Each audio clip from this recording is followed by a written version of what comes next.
ان الدین عند اللہ الاسلام۔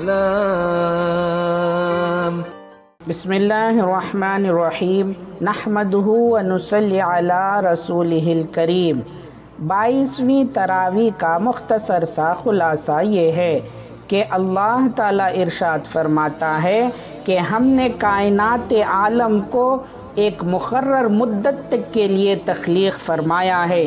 نظام کائنات ہمارا حکیمانہ نظام ہے، مگر کافر حق کو جھٹلانے سے باز نہیں آتے۔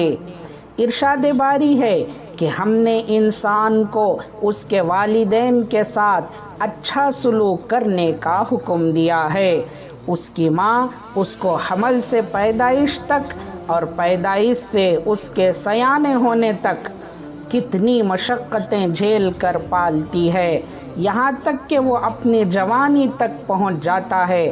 اگر وہ سیدھی راہ پر ہوتا ہے تو اللہ کی نعمتوں کا شکر گزار ہو کر اس کے فرما بردار بندوں میں شامل ہو جاتا ہے، اور اللہ اس کے نیک اعمال قبول فرما کر اس کی کمزوریوں کو معاف فرما دیتا ہے، کہ جبکہ نافرمان اولاد والدین سے جھگڑتی ہے، ایسے لوگوں پر عذاب کا فیصلہ چسپاں ہو چکا ہے۔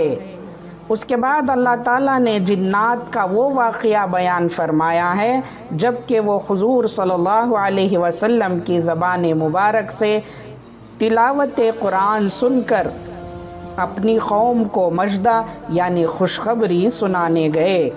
اس کے بعد سورہ محمد شروع ہوتی ہے۔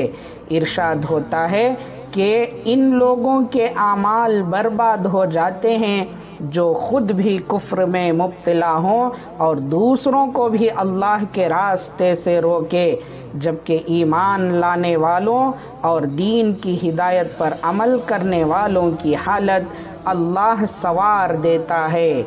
ارشاد باری ہے، پھر جہاد کے متعلق حکم دیا گیا ہے کہ کفار سے اگر مقابلہ ہو جائے تو اس وقت تک قتال کیا جائے کہ فریق مخالف ہتھیار ڈال دے۔ حقیقت یہ ہے کہ جو لوگ ایمان لانے اور ہدایت پانے کے بعد جہاد سے گریز کرتے ہیں وہ شیطان کے بہکائے ہوئے ہیں، کیونکہ شیطان لوگوں کو ان کے برے اعمال اور خوشنما بنا کر دکھاتا ہے، انہیں لمبی عمر کا فریب دیتا ہے، بالآخر ان کے اعمال اکارت ہو جاتے ہیں۔ ارشاد ہوتا ہے کہ قرآن کی آیات میں غور کرو تاکہ تمہارے دل و دماغ روشن ہو جائیں۔ اس کے بعد سورہ فتح شروع ہوتی ہے۔ اس سورت میں اللہ تعالیٰ نے صلح نامہ حدیبیہ کو مسلمانوں کے لیے ایک بڑی فتح ارشاد فرمایا۔ ارشاد ہوا، جن لوگوں نے نبی کے ہاتھ پر بیعت کی انہوں نے دراصل خدا سے بیعت کی ہے، البتہ احد کو توڑنے والے اور جہاد سے منہ موڑنے والے عذاب کے مستحق ہیں۔ ہاں، معذوروں کو معافی ہے۔ محمد اللہ کے رسول ہیں اور ان کے ساتھی آپس میں رحم دل اور کفار کے حق میں نہایت سخت ہیں۔ اس کے بعد سورہ حجرات شروع ہوتی ہے۔ یہ سورت مبارک اخلاقی تعلیم سے معمور ہے۔ مسلمانوں کو آداب مجلس اور خوش گفتاری کی تہذیب سکھلائی گئی ہے۔ خاص طور پر یہ ہدایت فرمائی گئی ہے کہ نبی کی مجلس اور نبی کے حجرات کے آداب و احترام کا پورا لحاظ رکھا جائے، ورنہ نیک اعمال بھی ضائع ہو جانے کا خطرہ ہے۔ اسی وجہ سے مومنوں کو آپس کے معاملات میں بھی تہذیب، اخلاق، نیک دلی، خیر اندیشی اور خوش گوئی سے کام لینے کی ہدایت فرمائی گئی ہے۔ غیبت کو مردار کھانے سے تشبیہ دی گئی ہے۔ اس کے بعد سورہ قاف شروع ہوتی ہے۔ ارشاد ہوا کہ اے لوگوں، ہم تو تمہاری شہرک سے بھی زیادہ قریب ہیں، اور ہم نے تمہارا نام اعمال لکھنے کے لیے تم پر 2 فرشتے مقرر کر دیے ہیں، یہ اعمال نامے روز حساب میں پیش ہوں گے۔ اس کے بعد سورہ ذاریات شروع ہوتی ہے۔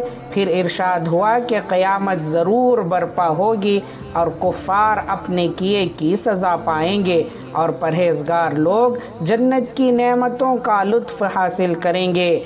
اہل ایمان رات کے تھوڑے حصے میں سوتے ہیں اور اوقات سحر میں اللہ کی بخشش طلب کرتے ہیں اور اپنے مال سے مانگنے والے نہ مانگنے والے دونوں کی مدد کرتے ہیں۔ اس کے بعد کئی پیغمبروں کے واقعات من جملہ بیان فرمائے گئے ہیں۔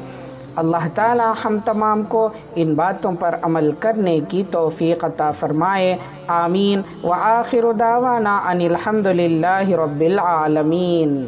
اس ویڈیو کو لائک کریں، شیئر کریں اور کمنٹ کریں۔ پلیز ہمارا چینل اسلام مبارک ہے کو سبسکرائب کریں۔